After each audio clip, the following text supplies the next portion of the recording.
at Wells Fargo Center look to cheer on the 76ers. For the Philadelphia 76ers, they come in off that loss to the Grizzlies in Memphis at the FedEx Forum. And that was a real body blow for them. They got taken apart both offensively and defensively. Yeah, major problems at the charity stripe in that game. They just could not convert their free throws. And that makes it hard to win, especially on the road. Hit a course of about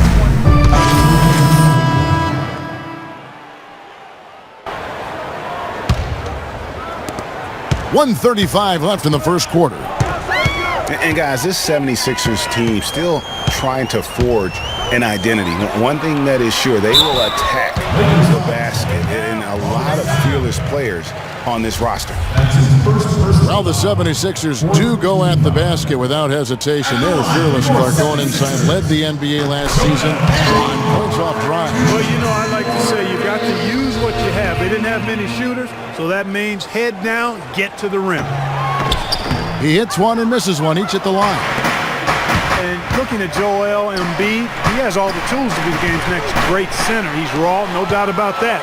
And he'll have to overcome the injuries, but his combination of side speed, agility, practically unparalleled. And he makes good on the layup. And he just big-boyed it right there. The height advantage he's got down low, really difficult for them to defend.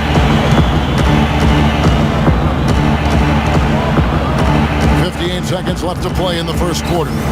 Freak kicks to Williams.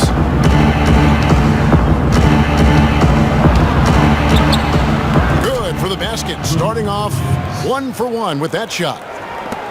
Regarding Joel Embiid, what makes him even that much more unique as a young 7-footer, excellent shot mechanics and a feathery touch. In college at Kansas, he shot Greg 63% from the floor. Many of those were face-up jumpers. And as the season wore on, he became money at the free throw line as well. Those are the kinds of unique attributes that make him an extra scary prospect. Well, you have to like their work on the boards, Kevin, particularly here to start the game. Yeah, I like the way they're setting the tone. Really playing with a lot of energy here at the start. Shot clock at 6.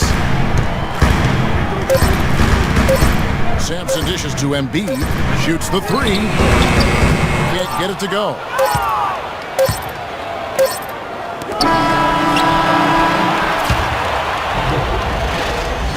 The offense coming free and easy as we wrap up the first quarter.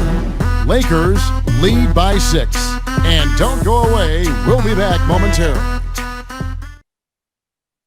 And here's Freak on his experience as a one-and-done college player.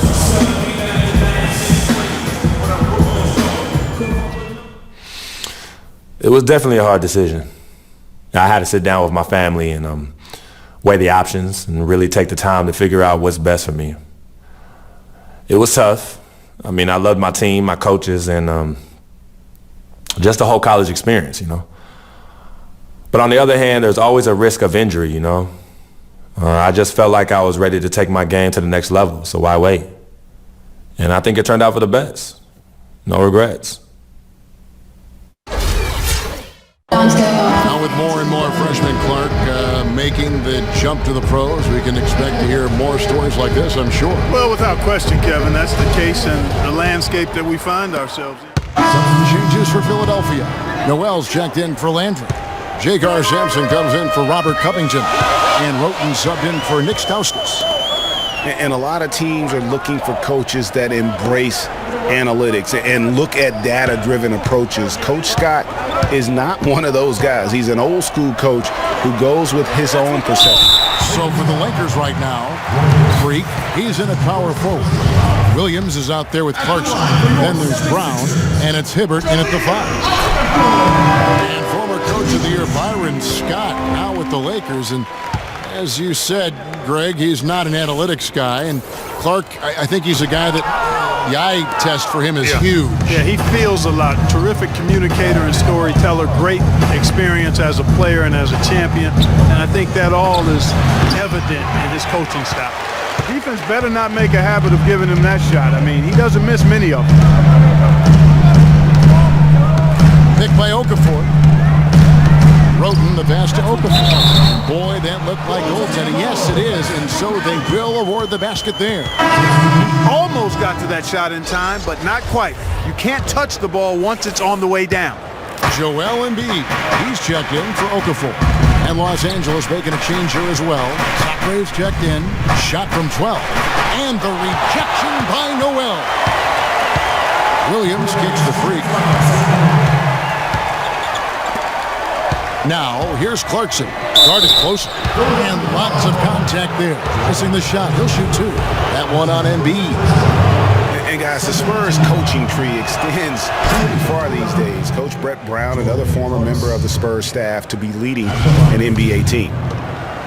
Well, Greg, for Brett Brown and the Spurs connection, he was an assistant in San Antonio for 7 years, was really indoctrinated in how the Spurs conducted business, Clark, before coming to the 76ers. Yeah, he's got an interesting accent, too, a mix of Boston Australian from where he grew up and where he spent a lot of time, but no doubting his passion and his coaching ability. He's good in both. He was actually a head coach for Australia for a while, international player. That's leadership. Really, really valuable to have someone who can just take charge like he has.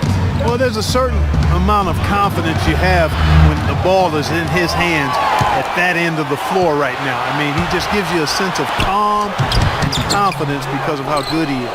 The bucket just not well protected, but still he doesn't convert too often. That's been the story with him. Deflects the pass and stolen by Noel.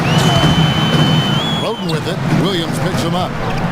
Thompson dishes to Embiid, and it's blocked.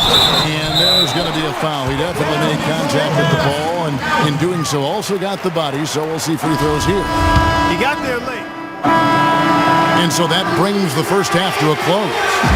76ers ahead, up. Gentlemen, I'm here with Roy Hibbert. And Roy, what do you think the team needs to do coming up in the second half?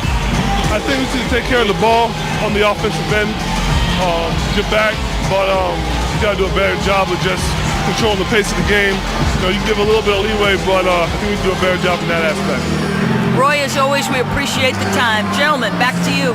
All right, Doris, thank you. And we'll be back after halftime for the start of the third quarter.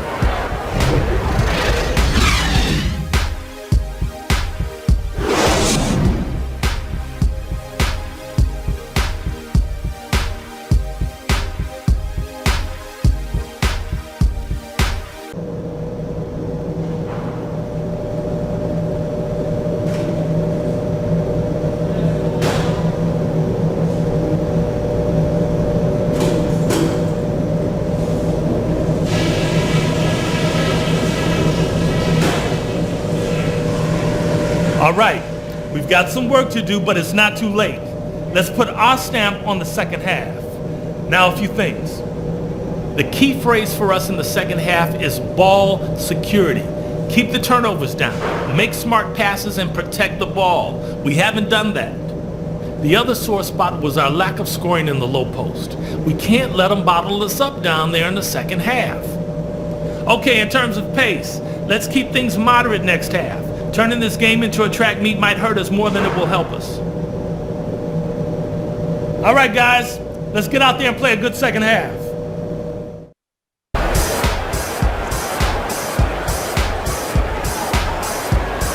And now the third quarter about to get going. Nerlens Noel really making a difference here.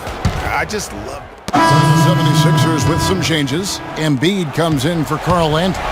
And Noel subbed in for Robert Covington. And the Lakers with some changes.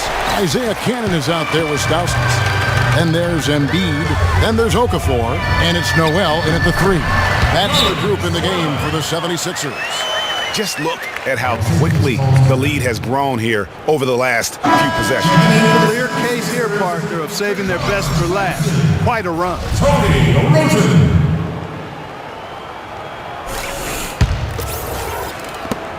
We've got 22 seconds left here in the fourth quarter. Clarkson passes to Freak, and that one's good. I really think that's the area they want to work the ball into, and it takes passing like that to get it done. 16 seconds left in the fourth quarter. Now here's Roten.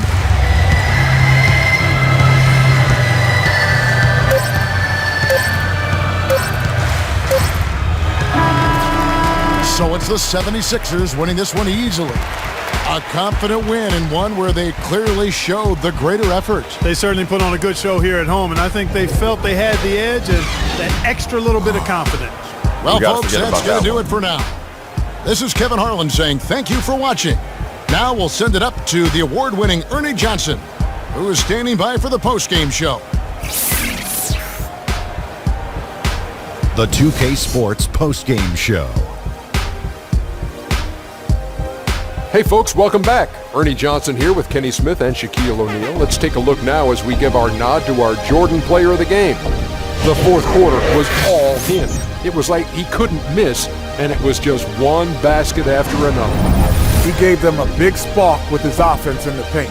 He worked non-stop to establish position near the bucket, and that was a good look for them. The D had all sorts of problems trying to deal with him tonight. They were riding a 2-game losing streak coming to this game and could not afford to drop 3 in a row. He rose to the occasion for them tonight, big time. They needed this sort of performance from him. He took his game up a few notches. Love it, Ernie. And that'll do it for our broadcast tonight. Hope you enjoyed the show. For me and Kenny Smith, Shaquille O'Neal, and Kevin Harlan, and the entire 2K Sports crew, have a wonderful evening.